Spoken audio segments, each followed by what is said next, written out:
Hello students, कैसे हैं? अच्छे होंगे।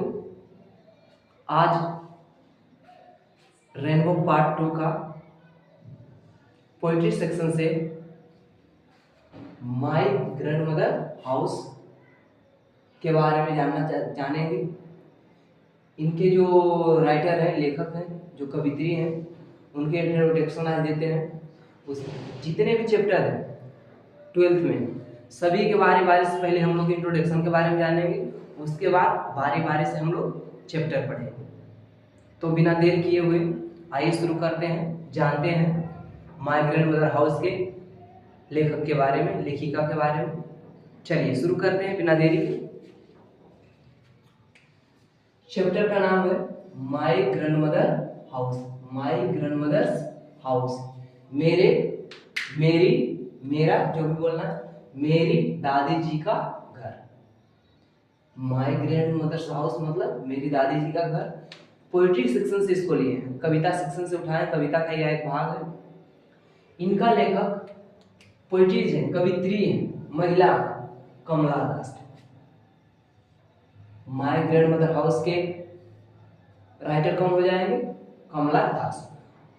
अब बात कर लेते हैं। परीक्षा में हमेशा, एग्जाम में बहुत सारा सवाल करता है, हमेशा पूछते रहता है कि ये लेखक कहाँ के रहने वाले हैं। इंडियन है, इंग्लैंडी है, अमेरिकन है। हमेशा ये क्वेश्चन आता है। हालांकि ये सब बुक में नहीं दिया जाता है कि ये इंडियन है, प्रॉपर नहीं बताया जाता है। लेकिन हम लोगों को जब ऐसा क्वेश्चन आ जाए स्टूडेंट्स, तो क्या करना है? नाम से हम लोग को पकड़ना है, चेक करना है कि रियलिटी में कहाँ के कवि हैं। तो अक्सर हम लोग भारतीय लोगों के नाम बहुत बढ़िया जानते हैं। कमला हो गया, बिमल हो गया, तरह तरह का मतलब जाना पहचाना नाम लगेगा। तो समझ लीजिएगा कहाँ कवि है? इंडियन पोइट है। ठीक है, जैसे यहाँ पे लिखा हुआ कमला दास, अक्सर ये भारत में ऐसा नाम रखा जाता है, इसलिए इसको हम लोग कहाँ के कवि मान रहे हैं? इंडियन कवि मान रहे नहीं, है ही इंडियन कवि, इंडियन पोइट हो जाएंगे यहाँ पे, इंडियन पोइट्स। परीक्षा में आ चुका है। माय ग्रैंडमदर हाउस के राइटर कहाँ के निवासी हैं, कहाँ के रहने वाले हैं? क्या हो जाएंगे? इंडियन। ठीक है, आगे बढ़ते हैं। वर्ण के बारे में जान लेते हैं। इनका जन्म कब हुआ? कमला दास का जन्म कब हुआ? 31 मार्च 1934 ईस्वी में। कब हुआ था कमला दास का जन्म? कब लिए थे? 31 मार्च 1934 ईस्वी में। ठीक है, नेक्स्ट पॉइंट बनाए हम लोग, poet and short story writer. ये जो कवित्री है कमला दास, कविता के साथ साथ शॉर्ट स्टोरी का लेखक भी है, लेखिका है। शॉर्ट स्टोरी किसको कहा है? संक्षेपण में जो छोटा छोटा कहानी वगैरह रहता है ना, उसी हम लोग कहते हैं शॉर्ट स्टोरी। ठीक है, तो ये पोइट के साथ साथ, कविता के साथ साथ शॉर्ट स्टोरी भी लिखा करते हैं। ठीक है, नेक्स्ट पॉइंट हम लोग जानते हैं, हर ऑटोबायोग्राफिकल, इनकी आत्मकथा हर ऑटोबायोग्राफिकल पब्लिश किए थे कब? 1976 ईस्वी में। ये पहला इनका ऑटोबायोग्राफिकल है, जो कि कब पब्लिश हुआ था? 1976 ईस्वी में। ठीक है, 1976 ईस्वी में पब्लिश हुआ था। नेक्स्ट पॉइंट हम लोग देख लेते हैं, she was short listed. Short listed मतलब क्या होता है? नामित। शॉर्ट लिस्टेड मतलब क्या होता है? नामित, चुना जाना।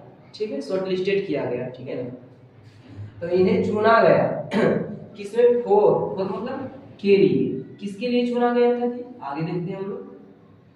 She was shortlisted for the Nobel prize. किसके लिए चुना गया था? नोबेल प्राइज के लिए चुना गया था, शॉर्ट लिस्टेड किया गया था। किस क्षेत्र में? लिटरेचर, साहित्य के क्षेत्र में। किस क्षेत्र में इनको चुना गया था? साहित्य के क्षेत्र में इनको नोबेल प्राइज दिया गया था। कब दिया गया था जी? 1984 ईस्वी में। परीक्षा में बहुत बार आ चुका है, हर बार एग्जाम में आते रहता है। इस चैप्टर से, इनका इंट्रोडक्शन से हर साल एक ऑब्जेक्टिव जरूर आएगा। ठीक है, हम लोग जानते हैं शी वाज शॉर्ट लिस्टेड, इनको शॉर्ट लिस्टेड किया गया था, चुना गया था, नामित किया गया था। किसके लिए? नोबेल प्राइज के लिए। किस पर? साहित्य के रूप में, साहित्य के क्षेत्र में इनको मिला था।